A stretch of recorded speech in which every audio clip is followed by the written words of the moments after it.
I call on Mark Menzies to move the motion.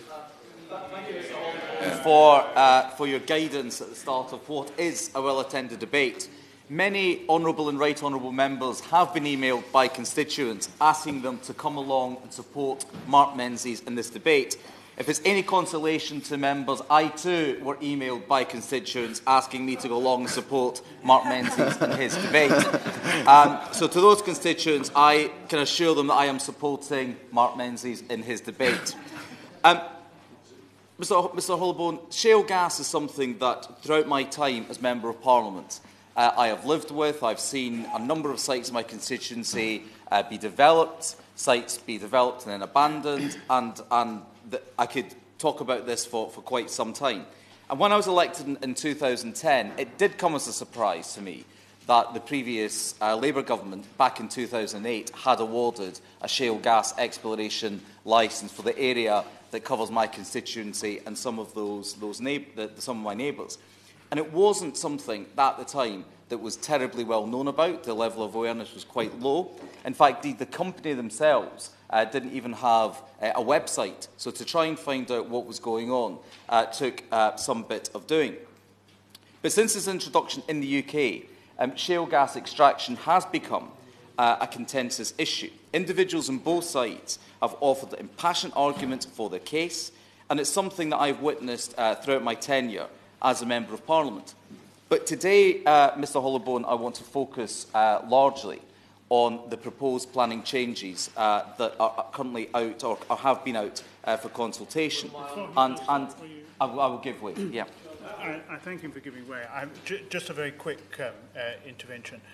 Does he think that this is actually worthwhile? Because is there enough in the way of layers of schist in this country to make it profitable, or indeed to get enough gas out of it, unlike, say, the vast expanses of the European plain? Well, the companies concerned argue that there are substantial reserves of shale gas. The issue and the difference between the United Kingdom and, for example, large swathes of America is population density. We are not Dakota or rural Pennsylvania, where you can travel for hundreds of miles without seeing a farmhouse. I'll give way to my honourable friend.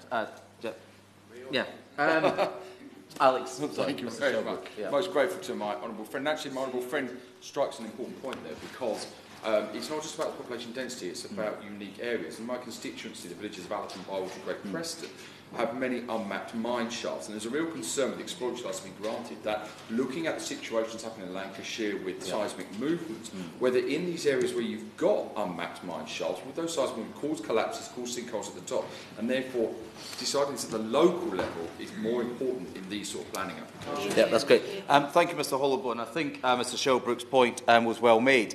But let me just make some progress, and I will take some more interventions. And as the Minister is aware, the Department of Housing, Community and Local Government have recently held a consultation on their proposals to bring applications for non-hydraulic fracturing sites under permitted development rights. And in addition, the Department for Business, Energy and Industrial Strategy simultaneously held a consultation into proposals to bring the production phase of a site under the National Significant Infrastructure Project, NSIP. I recognise the current issues surrounding development of shale gas sites. The Government concerns that it takes local mineral rights authorities far too long to consider planning applications. It does carry some legitimacy. It originally took Lancashire County Council 12 months to consider each of the applications in my constituency. It was then a further 15 months after appeal before a decision was made regarding Preston New Road. Just one sec. Regarding Preston New Road. And no decision has been made on the Rosica Wood site some 4 years on. I give way to Honourable Lady. For giving way and for bringing this debate on this really important subject. Would you like to comment on the fact that Lancashire County Council voted against this planning application and the fact that it was actually overruled by government?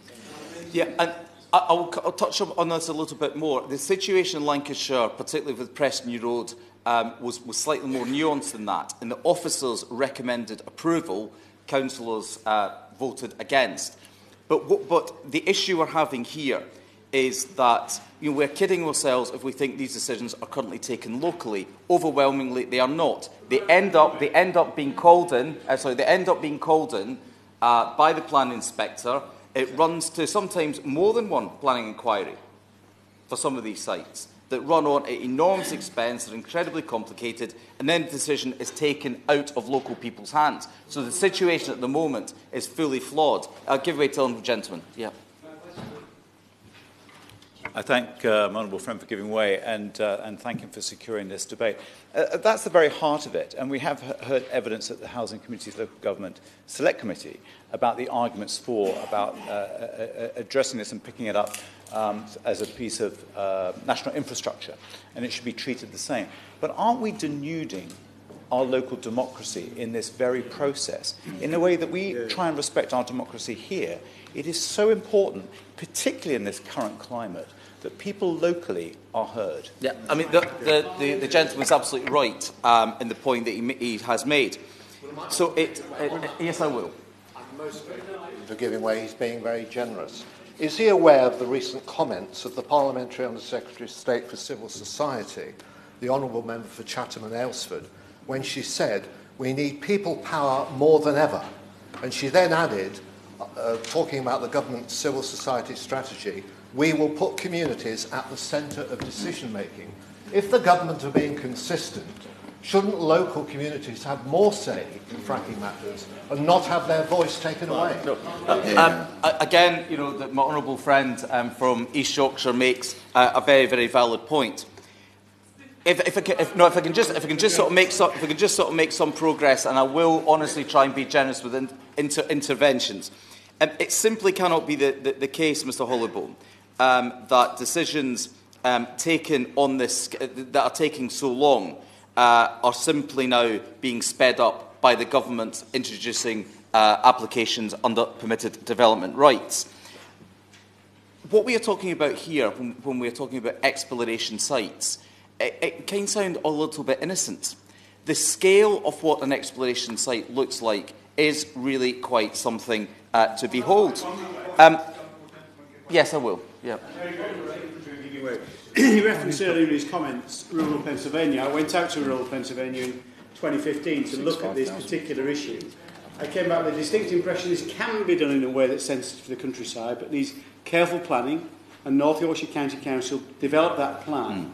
The concern which restricts proliferation and density. The concern here with NSIP and permitted development is you'll ride a coach and horses through those restrictions, and we do need to restrict development for shale as it's rolled out. And again, sort of the member for Luscombe Malton has got experience like I have of dealing with this in his own constituency. I'll give way to the member for Blackpool South. Yeah. Very grateful to the honourable member for giving way, and he has the end of Preston New Road. I have the beginning of it, and therefore I have an interested constituent neighbour. But I mean, if I may just take him up on the point about Roseacre Wood, which he's just referred to. Is not the point, and this is a planning issue. This is not about broader issues. Is it not the case that purely and simply on the experience of what's happened with the traffic planning in terms of Preston New Road, that the position that Lancashire County Council took on that basis and the local residents' concern, which I'm sure he's had on that, on planning terms are considerable. And is it not regrettable, therefore, that no minister, as far as I'm aware, let alone the Energy Minister, who took the previous debate, and we're now told by The Guardian, has been going around talking to companies about how they should be fracking advocates around the world, hasn't actually taken the trouble to come to Lancashire and actually see what was going on there. Again, the member for Blackpool South makes an incredibly valid point, and I will return in some more detail to Preston New Road and the issues of traffic in a few moments. But I really do want to make some progress. I'm 3/4 of the way down my first page, and I have been very generous with giving way. I, along with many colleagues here today, Mr. Hollowbone, have made submissions to both these consultations, making clear my constituents' opposition to these proposals, a position which is echoed very much whenever I speak to colleagues across the House. I've called this debate today to further discuss this issue, as well as raising the general matter of local involvement in major decisions, such as the approval of shale gas sites. Under permitted development, currently proposals for shale gas exploration are subject to the requirements of the Town and Country Planning Act in 1990, which is administered by the Mineral Rights Authority for the area in which the proposed development will be located. The decisions taken are based on the National Policy Planning Framework and include consideration of the operational impacts of the site, traffic management concerns, visual impact, and the effect of nearby heritage features, amongst many other factors. If we were to move to a system whereby proposals for non-hydraulic fracturing shale exploration development are decided under permitted development rights, this would no longer be the case. But I will give way. Yeah. Mr. Honourable, I'm very grateful to my honourable friend for giving way. I declare myself as a fracking sceptic, if not an opponent. Would you agree with me that to try and change, I mean, notwithstanding that, would you agree with me that trying to change the planning regime now, with the heritage that we already have on this issue, doesn't, in my book, pass what I would describe as the sniff test? It doesn't quite have the legitimacy. It seems a sleight of hand and should be resisted. Yeah. I couldn't improve on what my colleague has just said, and I will give way in one moment, but just let me make some more progress on permitted development. Permitted development rights, as we know, are most commonly used to simplify and speed up minor planning processes around such issues as small property extensions or the change of use of property. Indeed, I was a Parliamentary Private Secretary in DCLG at a time when we looked to relax permitted development rights on home extensions and conservatories. And even then, the department had to roll back from its original proposals, because even changes on that scale, the impact, particularly in urban areas, was there for all to see. But what these rights are not suitable for are new and substantial developments, especially those with significant and ongoing operational activities associated. As the Minister knows, I have extensive knowledge of shale gas development, with the first horizontal wells in the UK within my constituency. These are not small or straightforward developments by any means. They are major industrial sites, which require construction of substantial infrastructure to set up and countless vehicle movements to operate. Indeed, if I may indulge the chairman and take him through some examples.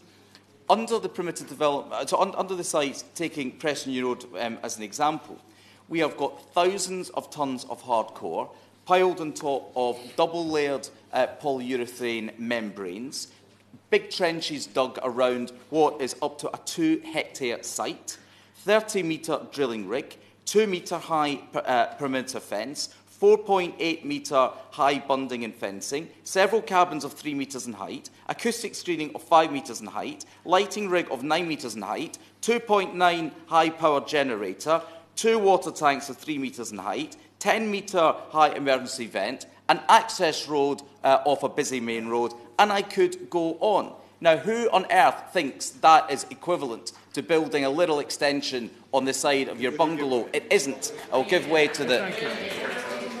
I thank the honourable member for giving way, and I'm very grateful to him for initiating this debate. On that point, he's just described something which is hugely disruptive and we know is hugely unpopular. Does it not strike him as odd that we would subject that enterprise to permitted development while at the same time making it almost impossible for the erection of new onshore wind turbines, something which has been subjected almost entirely rightly, in my view, to local control? Does that not strike him as being inexplicably inconsistent and give the appearance of a policy that's driven more by ideology than anything else?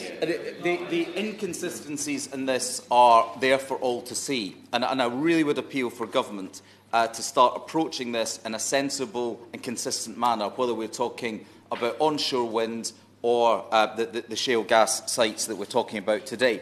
Let me just make some more progress, and I will. They are certainly not appropriate for all locations. Again, this is something I've personally experienced with. In addition to Quadrilla's Resources site at Preston New Road, proposals were also received for a further site within my constituency at Rosica Wood. That application is currently with the Secretary of State for Housing, Community and Local Government, so I appreciate the Minister will be constrained in what he can say with regards to that today. But following its refusal by the Local Mineral Rights Authority and the decision going to a planning inquiry, it was then further turned down. But that site, under permitted development, would have been allowed to go ahead. And one of the reasons why it was turned down is it is in an area with very narrow roads. The traffic management plan, no matter how many times the company tried to cut it and recut it to get it through a planning inspector, was shown to be not able to stand up to any form of scrutiny. I myself have gone with local people down these roads where in one case they hired an HGV of a similar size to what would be taking product to and from the site, and you could see that it was actually downright dangerous. The road simply was not designed to take those size of vehicles or that volume of traffic. And I will give way to the honourable gentleman. Could I thank the honourable gentleman for that? He's quite right about the inconsistency in all of this. Is he aware that the government have put out a press release today saying that shale gas developers could be required to consult local communities even before submitting a planning application following the launch of the latest government consultation? This is the most inconsistent, confusing things that I've seen in all my 35 years in Parliament. The government clearly don't know what's going on in terms of that. I think they'd be much better withdrawing all of this and sitting down with experts to talk about the issues around fracking and how it's going to affect constituencies like mine. It is quite clear that the government are all over the place in terms of consulting on this industrial process. Yep. I thank the member for his intervention. If these concerns hold such significance that local people who have got local knowledge, these are not NIMBYs. They are people who approach this in a very level-headed way, but they know that some of these sites are clearly not suitable. Well, I will in a second, but under permitted development rights, developers can rock up, develop these sites in the way in which I've outlined, and people will feel done to. But nor have you got the ability to, even if that site was considered to be suitable, have you got the level of scrutiny involved to look at operational matters, to look at traffic management plans, to look at matters that can maybe alleviate some of the visual impacts. That would all be mitigating factors under a normal planning process, but that is not what's being put on the table under this consultation, and that is one of the reasons why I strongly oppose it. I've got to wait to my honourable friend. I thank my honourable friend for that. Would he agree with me that these concerns are from very ordinary, general people? They're not organised protesters, they're people that live in these communities, and they are fearful that their rural communities will become industrial communities. Look, absolutely right. And throughout recent years, the government has put areas of protection into areas of outstanding natural beauty. So if the government recognises that they are not acceptable developments for areas of outstanding natural beauty, what about the rest of the countryside? And it's very important that, taking this point of consistency, that we approach this in a sensible, constructive, well-planned out way, and moving to permitted development is nothing short of irresponsible and downright bonkers.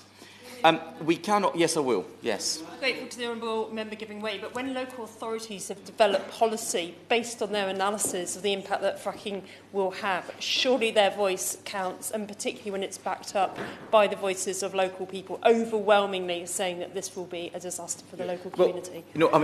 Absolutely. And the member for Thirsk and Malton referred to some of the planning experiences that working with North Yorkshire County Council at Kirkby Misperton.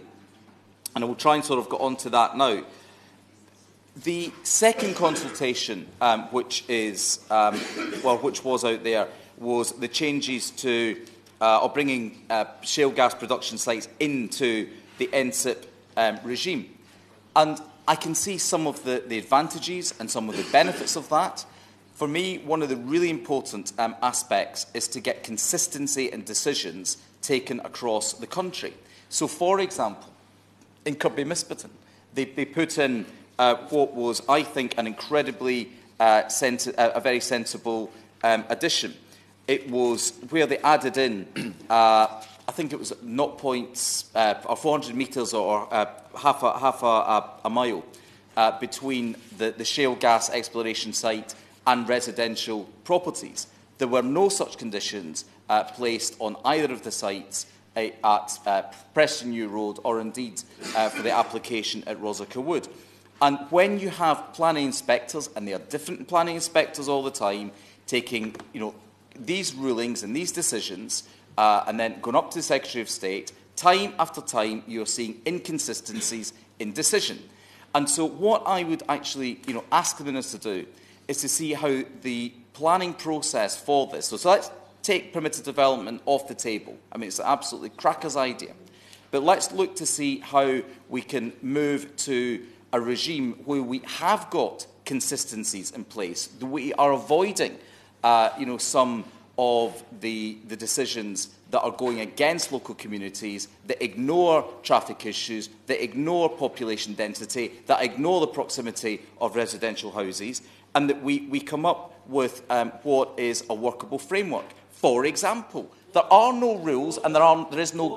Sorry, yes. Enjoying the Honourable Gentleman's speech hugely. This debate is only 1 hour long, and he's already had 1/3 of the time. Yes. There's only 15 minutes of remaining backbench time left. I have 8 people at least seeking to speak who are going to be speaking for less than 2 minutes each. So if he feels it appropriate, it's his debate, but he might want to think about bringing his remarks towards a close. Mr Hollowbone, your words are echoing in my ears, and I will, sort of condense this down to allow other honourable members in. But I have been very generous, as I hope you recognise, in taking interventions. I will take one last intervention and then make some progress. I thank the honourable member for giving way, and I congratulate him on securing this debate and for the powerful representations he's making on behalf of his community. Is he aware of the wider concern? The latest polling shows just 18% of the public support fracking. And does he think that many people watching this debate, like my constituent who's anything but ordinary, Etienne Stott, who asked me to attend today, when he says, can you tell the Minister that fracking is a terrible idea and he doesn't want the government to be able to bulldoze their misguided policy over local and global concerns? Does he understand why Mr Stott believes that? I do indeed. But, Mr Hollowbone, let me plough on and bring my contribution to a conclusion. I would ask the Minister, from a planning perspective, to look at how consistency in the planning process can be brought in. It's very important that communities are not facing years and years of uncertainty. It's very important that we have consistency. It is very important that the industry also knows where it stands. And it may well be a planning process that, when developed, takes lots of potential sites off the table altogether, so industry can stop wasting its time pursuing sites that, quite frankly, are not suitable. I would also point out that central government's involvement in recent years has brought some benefits. We have seen much more regulation, much more understanding of the industry, and I would commend the government in the creation of the Office of Oil and Gas Authority. And indeed, that was something right from the outset that I called for, I campaigned for, and I pushed on, because you do need an organisation that recognises that shale gas is very different and that can pull together the work of the Health and Safety Executive, Environment Agency, Mineral Rights Authorities, BASE, and so on, and get a level of expertise within government that can help to make sure that this industry, if it does develop, is done so in a safe way. But I would also just like to conclude by saying that one of those changes that came in was the traffic light system, the red, amber, green. And we have seen at Preston New Road in recent days, seismic events being triggered. And 4 of those events have been classed as red events, which have led to a cessation in activity. And I just would put to the Minister that for 6 years, the industry was not approaching me or not approaching anyone to say that this threshold was far too low. We now have calls to say that actually it needs to be a 1.5 or it needs to be a 2 in order to trigger a red event. I'm sorry, but that ship has sailed. You had 6 years in order to make the case for that. No case was made. And so, with your words, Mr Holloway, to allow other members in, I will conclude, because I know that there are many other people who wish to speak in this very important debate. Yeah. Good speech. Good.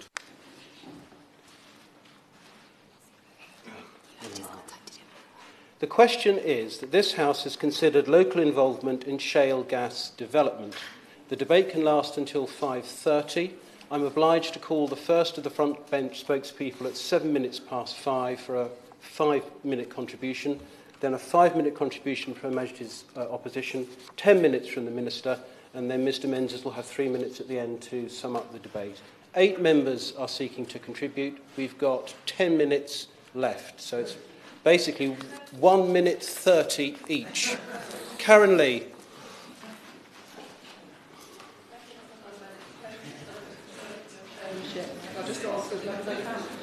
The Government's proposals to fast-track fracking are a shameful clampdown on local democracy and disregard the autonomy of residents and communities. Under the Government's proposals, councils and residents will be deprived of say on incredibly disruptive work being forced on their area. Communities have already been sidelined in the Government's reckless pursuit of fracking, and in my county of Lincolnshire, which is one of the areas most threatened by long-term fracking, £53 million of Lincolnshire County Council's pension fund is invested in companies associated with shale gas development. The relationship between shale gas industries and government officials at the national and local levels threatens our democracy and our environment, and it must end. Rather than impose an incredibly unpopular and dangerous method of extraction upon communities, the Government should follow Labour's lead and commit to banning fracking outright. Because, Mr Holloway, shale gas is completely incompatible with our climate commitments. The majority of fossil fuels will have to remain in the ground if we are to have even a chance of avoiding catastrophic temperature rises. And as a 2015 Government report found, fracking poses a uniquely damaging threat to our environment, including air pollution, water waste and earth tremors. To conclude, at a time when we urgently need transition to a green economy, this Government must abandon its senseless commitment to fracking and stop its undemocratic assault on the power of communities and on local authorities. Thank you. Chairmanship. My interest in this stems from the village of Marsh Lane in my constituency, a village of less than 1,000 people who have been impacted by an application for exploratory drilling since the end of 2016. I started without any fixed view on fracking, and I stand here to you today to say this proposal on permitted development and this proposal on ANZIP is ludicrous and needs to be stopped, and fracking, in my view, will not work in this country.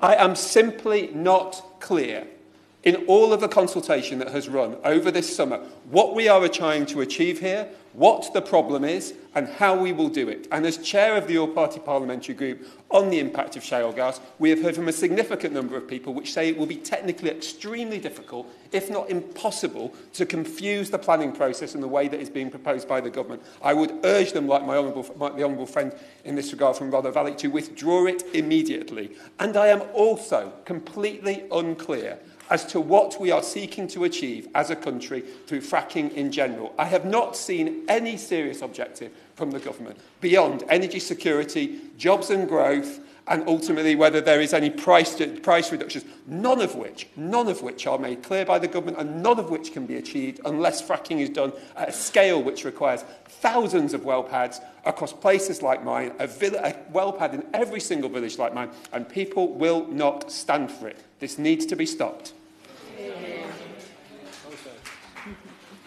My interest in this is that 2/3 of our energy is produced from gas at present.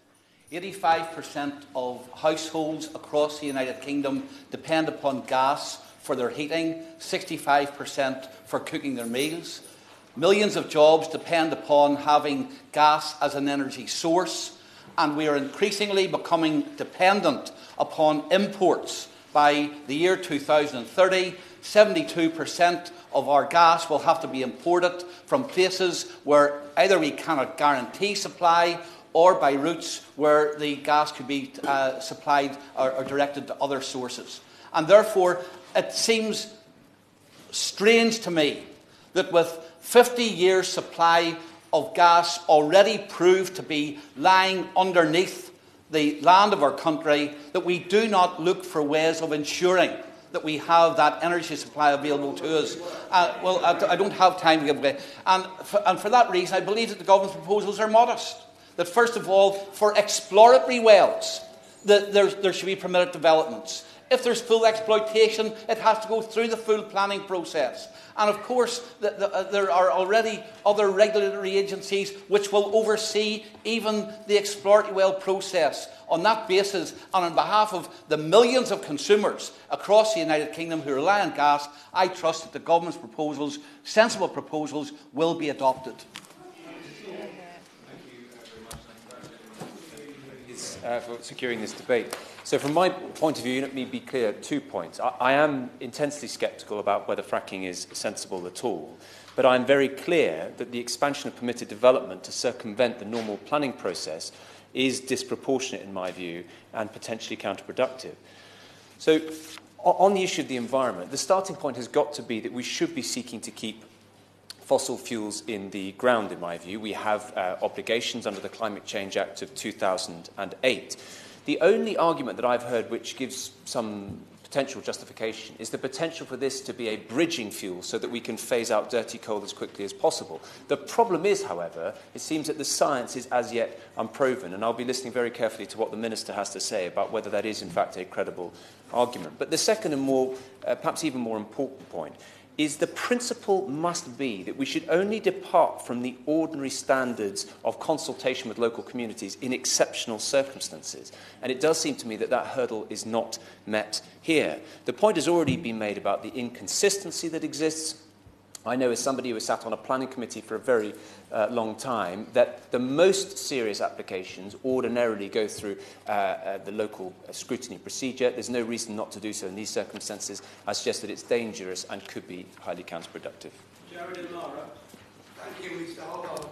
Fracking has been one of the number one issues that my constituents have emailed me about, so that's why I'm here speaking today. Even more than Brexit, and alongside the tree felling programme in Sheffield, another environmental issue. One person said that I asked myself, would I let my family live in a community with fracking? The answer is no. I therefore cannot recommend anyone else's family to live in such a community either.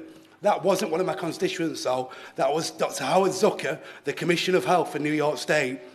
And the New York State Department of Health concluded that fracking should be banned due to significant public health risks that led to a statewide ban on fracking.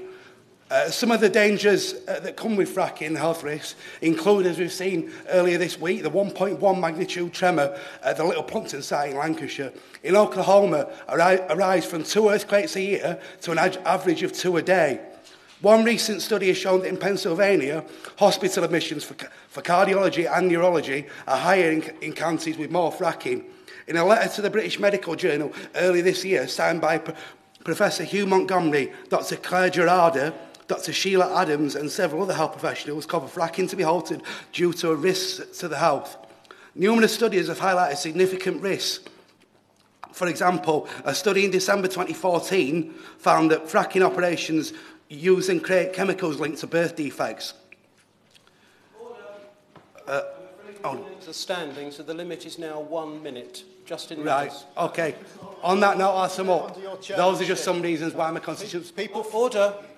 The honourable member has finished his contribution. OK, thank you. Thank you. Justin Matters. Thank you, Mr. Holloway. People from many different communities, and as we've seen today, from different political persuasions, have been united by these proposals. Indeed, in my own area, Labour, Conservative and independent councillors have unanimously voted to oppose the government's approach on fracking.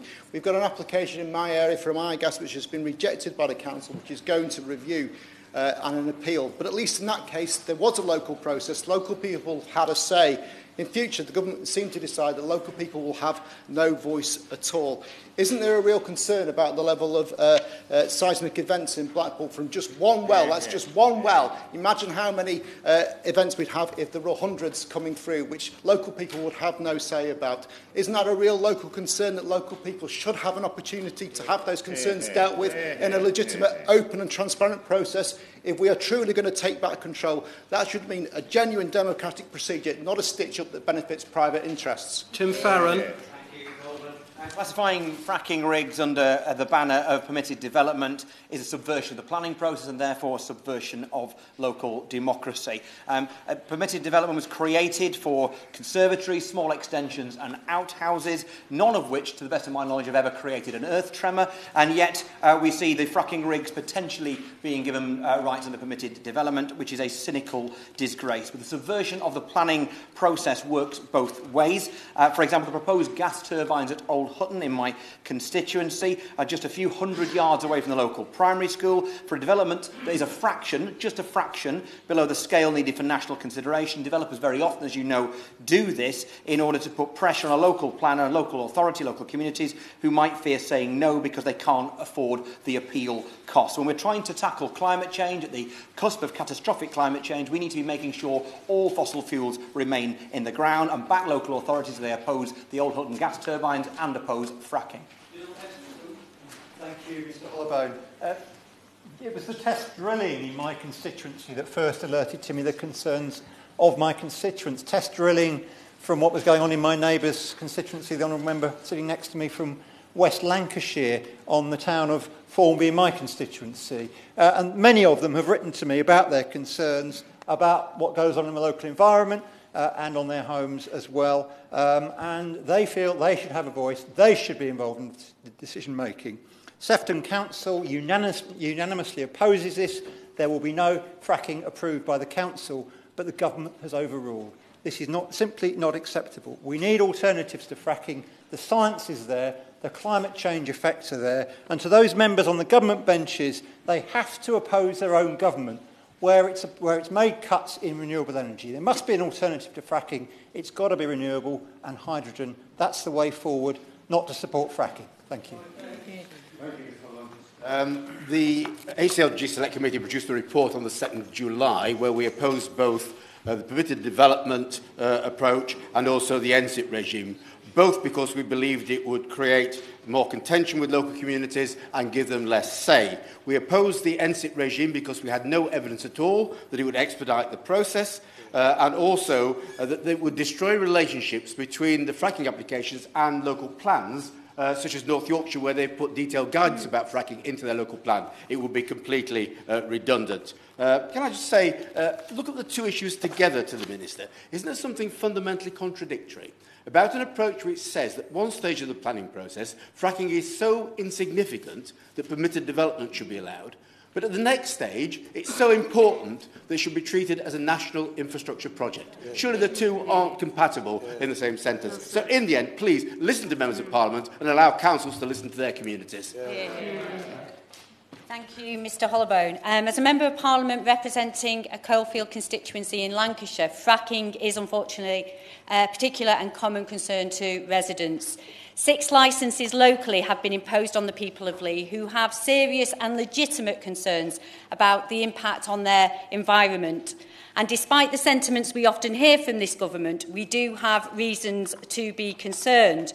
Earlier this year, we heard from Peter Stiles, a former government advisor, who found that fracking in former coal mining areas increases the probability of earthquakes on faults that have already been subject to movement through mining.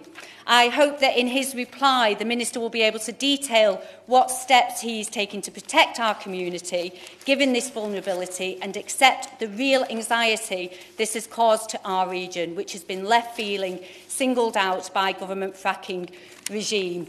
Ultimately, however, it is totally unacceptable to impose such a chaotic process on communities without giving them a say.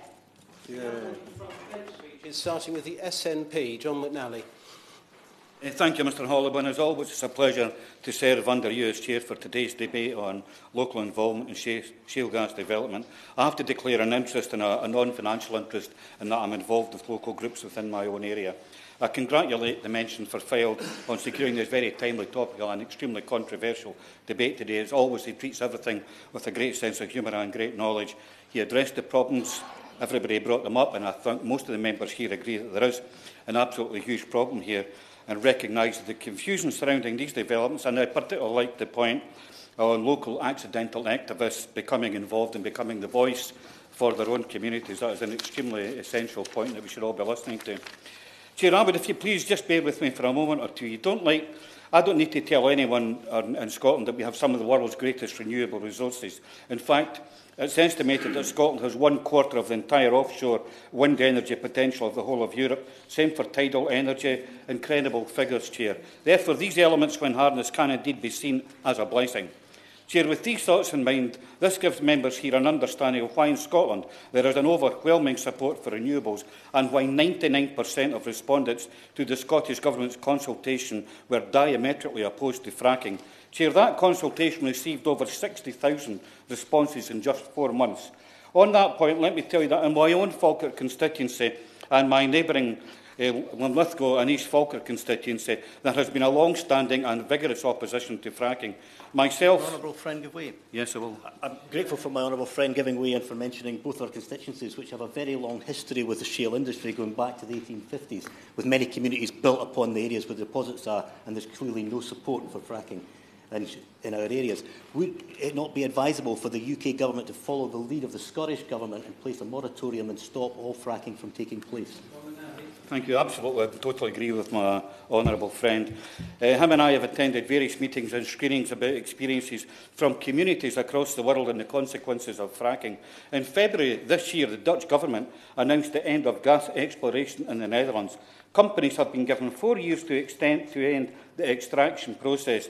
This decision followed a 5-year moratorium on further development after, importantly, government-funded studies revealed that drilling for gas in the natural gas fields, I'll not get any time, thank you, had led to doubling the number of earthquakes. There was widespread property damage and damage to flood defences. Residents have the right to sue the government and gas field operations for damages. As of July 2017, there has been 80,000 damage claims totalling €1.2 billion. And if I could take it on to our local debate, according to a recent article in the Blackpool Gazette, the number of earthquakes has now been recorded at over 30 in the last couple of weeks. That's an alarm bell should be ringing.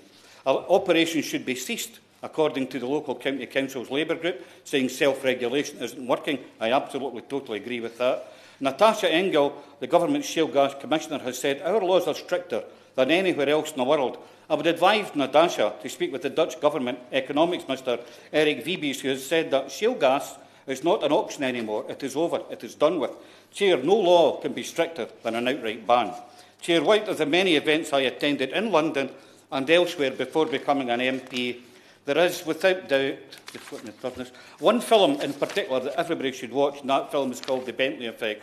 It was a film made by Stop Climate Chaos, which stands out in my mind. It was shown to a packed hall in Trinity Church, Falkirk, about the experience of communities in Australia. It's worth a look for anyone who hasn't seen it and who really wants to see the impact on communities and how it affects them immediately. Chair, in Falkirk, we are at the very start of test drilling for fracking in Scotland. We were there. The people of Falkirk set up a properly constituted group concerned communities of Falkirk and have been running a campaign called Falkirk Against Unconventional Gas and set out their objections in great detail. The reason I mention this, Chair, is I helped to draw up the Community Charter expressing communities' rights and responsibilities to participate in planning processes that could affect community assets. Chair, there are many serious questions that communities have been asking and could and are affected by fracking. Chair, I have only 2 uncomplicated questions, but I would like to hear the Minister's response to them on fracking. What would the Government do if house prices begin to fall in the immediate area or the house market slows down? Does the Minister have a plan to deal with this? It's already known that insurance for farmers becomes unrealistic or indeed can be denied. Can the Minister give a reassurance to farmers and growers that the Government will cover any loss of business due to perceived contamination of water caused by fracking to crops, etc.? To conclude, Chair, the wishes of the Scottish people are respected by the Scottish Government. The UK Government seems to have an obsession with fracking. Forget it. Thank you. It's a pleasure to serve under your chairmanship again. I want to start by congratulating the honourable gentleman for securing this debate. It's obviously important and timely given the number of people in the room. Labour is totally opposed to fracking, and it will be interesting to see how the Minister, when he gets to his feet, defends the indefensible. the government is becoming increasingly isolated on this topic. The following organisations and scientists have come out against fracking: Friends of the Earth, Campaign to Protect Rural England, World Wildlife Fund, Greenpeace, Woodland Trust, RSPB, senior scientists, and of course we also know that there's increasing medical evidence, particularly from the US, about the negative impact that fracking has on people's health. Yes, very briefly. As a Lancashire MP, I was horrified at the government's decision not to overturn Lancashire County Council's decision to refuse fracking. Flies in the face of the government's pretend localism agenda, and the current attempts to meddle with the process doesn't pass the sniff test. And frankly, my constituents oppose this, and really the message should be perhaps the Tories should pinch another Labour policy and ban fracking. Yeah. Indeed, I just totally agree with my honourable friend. So despite the huge wealth of environmental, medical, geomorphological and other scientific evidence the government is ploughing ahead, this is despite the fact that BEAR's own research shows that just 16% of people support fracking, the lowest since they started collecting data 5 years ago. And Greenpeace have commented that public opinion on fracking is in free fall. Very briefly give way. Very briefly. Would my honourable friend agree that the government can't have it both ways? They can't say they want a national regime, but when it comes to policing the drilling of fracking in Blackpool and the Fyle, they are refusing to pay the cost of that policing from Home Office sources fully and leaving it to Lancashire ratepayers to pay. Indeed, and my honourable friend makes a very important point. So BEARS conclude that all of the scientific evidence pertaining to possible risks of damage to the natural environment, the risk of contamination to the water supply and safety concerns about earthquakes are to be dismissed. Try telling that to the people of Lancashire. They've had 18 earthquakes recently, increasing in seismic magnitude as each one happens. So it's also interesting that the government is saying to local people who are opposed to fracking that they just need help to understand the process. It's exactly because they do understand the process that people are concerned. And the Honourable Lady, the member for Devizes, has said that she pities local councillors who get an application across their desk because they will shortly have a travelling circus of protesters to deal with. Is that really how a minister should respond to concerns of local people? And I hope the minister will distance himself from those comments today. Now, I'm not sure that the planning system should allow for fracking at all. But what I absolutely know is that the permitted development system is not appropriate for dealing with the complexities of fracking, and neither is the NSIP process, because both of those aspects of the planning system totally ignore the voice of local people. Greenpeace have said that the fracking industry is pulling UK energy policy in entirely the wrong direction, and the public is right to be concerned, and I agree with them. And what a lot of people in the room might not know is that the Department for Housing, Communities and Local Government have today issued a further consultation document on talking to people earlier in the planning process for fracking, as if that is going to stop them opposing. I'll say to the Minister that is just not going to cut it. What the government have got to do is start listening to local people, change track and get planning policies that support renewables, not fracking. Mr Hollowburn, a pleasure as always, and I'd like to thank my honourable friend, the member for Fylde, also for securing this debate. It's obvious that he and many members here today have strong constituency interests in this topic and want to ensure, as I do, that local voices are heard as we consider the development of the shale gas industry in the UK. It's clear from everything, because I want to leave space at the end for the honourable member, it's clear from everything that he has said that the recent consultations are of importance and have excited a strong reaction from his constituents and from him and from other members. I would emphasise at the opener, Mr Chairman, that no decisions have been made on whether to bring these proposals forward. The consultations have now closed and the Government is currently considering the representations made before issuing a response in due course. These consultations are part of a range of measures to make planning decisions faster and fairer for all those affected by new shale gas development and to ensure that local communities are fully involved in the planning decisions that affect them. As many members will know, the Secretary of State for Housing, Communities and Local Government has a quasi-judicial role in the planning system. So I hope members will understand that it would not be appropriate for me to comment on the detail of individual planning applications or decisions on those applications or on local plans today. As members will also know, my remit as Housing Minister in relation to shale gas development is focused on the planning policy and delivering the related manifesto commitments. But given that many other matters have been raised that are beyond my remit, I do undertake to refer them to the appropriate minister, not least my colleague, the Right Honourable Member for Devizes. I won't, I'm afraid. I don't have time. My own friend has highlighted the importance of the community engagement in the planning process, and I can reassure him that we remain fully committed to ensuring that local communities are fully involved in planning decisions that affect them and making planning decisions faster and fairer. These are long-standing principles which I am adamant we will stick to. However, we understand that communities feel that they are often not consulted closely enough before planning applications are submitted by developers to the local planning authority. This can lead to opposition to developments and the longer application process, as he has highlighted. Engagement with communities at the pre-application stage gives local people an earlier say in the planning process and makes developers aware of the issues of importance to the community that may need to be resolved. The planning system in the UK already provides an extensive legislative framework for community involvement. However, I do believe there is scope to do more. That is why today we have published a consultation on whether applicants should be required to conduct pre-application consultation with the local community prior to submitting a planning application for shale gas development. We believe this could further strengthen the role local people play in the process, and we are keen to hear the voices both of industry and of communities. The consultation also seeks views on the process of community consultation that should be required and what stages of shale gas development should be covered. This consultation closes on the 7th of January, and I urge everybody to contribute. Now, moving to the potential changes to permitted development rights. In the summer, we consulted on proposals about whether permitted development rights should be expanded to include shale gas exploration development, including the circumstances in which this might be appropriate. I would like to make clear that any potential permitted development right granted for shale gas exploration would not apply to hydraulic fracturing operations. It would also not apply to the production stage of shale gas extraction. I would also like to emphasise that any permitted development right only covers the planning aspects of the development. It does not remove requirements under other regulatory regimes from the three regulators, the Environment Agency, the Health and Safety Executive and the Oil and Gas Authority.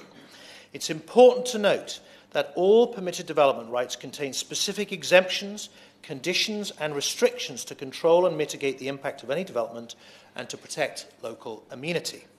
Any potential permitted development right for shale gas exploration would be no exception to this. A right could include, for example, things like limits on the height of any structure, areas where a permitted development right would not apply, and noise and operation controls. The consultation has sought views on this. In relation to the role local communities and mineral planning authorities can play within the permitted development right regime, our consultation also sought views on whether MPAs should be able to consider specific elements of a development before works can proceed. This is called prior approval process, and this can include a requirement for public consultation. This would also enable local consideration on key matters. Now, there is currently no commercial production from any hydraulically fractured shale gas resources in the UK. However, we believe it is vitally important that we look ahead and understand how best to manage planning permissions for a future state in which there is shale gas production. Therefore, we also consulted over the summer on whether the production phase of shale gas developments should be brought within the nationally significant infrastructure projects, as many members have referred to. In particular, the consultation looked to understand what the appropriate triggers and criteria could be for including production projects in the NSIP regime. I would further like to emphasise that community engagement is fundamental to the NSIP regime's operation. Pre-application consultation with the local community and local authorities is a statutory requirement. Developers are required to consult extensively before an application is submitted and considered, and where the consultation has not been carried out in line with the statutory requirements, the Planning Inspectorate can refuse to accept an application. Local authorities and communities also have the right to be involved during the examination of a project. They can submit written representations setting out their views, which are then taken into account in decision-making. Both consultations ran for 14 weeks and closed on the 25th of October. The Government is currently analysing the representations up to the consultations and will publish a response in due course. Should the Government take forward the proposals, we have committed to conduct further consultations on the detail of the proposed change, and no doubt this debate will provide valuable feedback into that process. In conclusion, Mr Chairman, I'd like to thank the Honourable Member once again for securing this valuable debate. We remain fully committed to ensuring that local communities are properly involved in planning decisions that affect them and making planning decisions faster and fairer. As part of this, we have today, as I said, launched this further consultation on whether applicants should be required to conduct pre-application consultation with the local community. We have also delivered on our manifesto promises to consult on how best to develop our planning processes for both exploration and production of shale gas development, while ensuring communities remain fully involved. We are currently considering the responses from these consultations and will respond in due course. Well mentioned, Steve.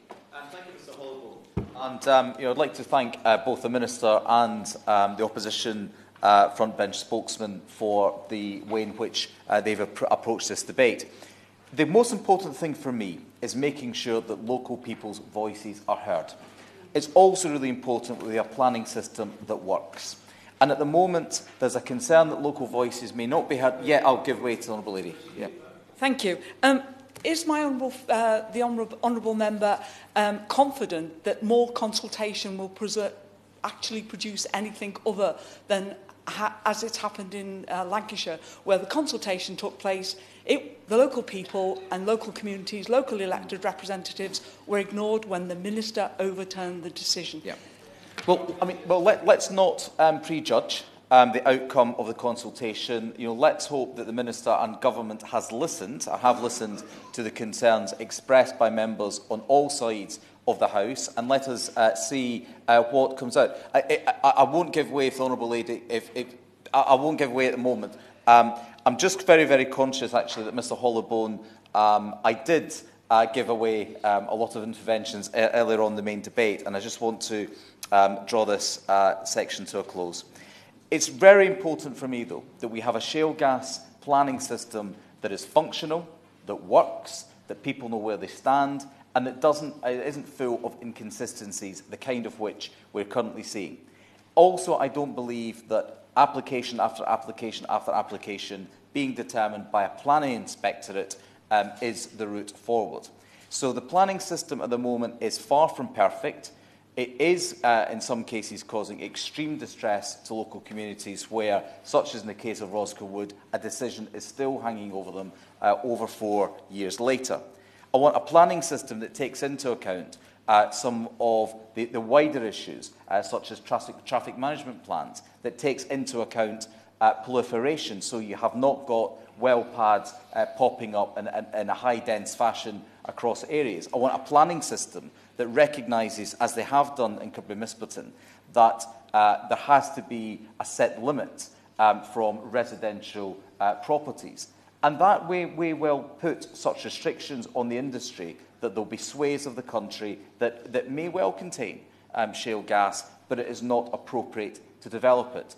I promise the Minister that I will continue to work constructively with Government, as I have done over the last 8 years, to try and make sure that the voices of local people are heard, that decisions are taken in a positive and sensible way.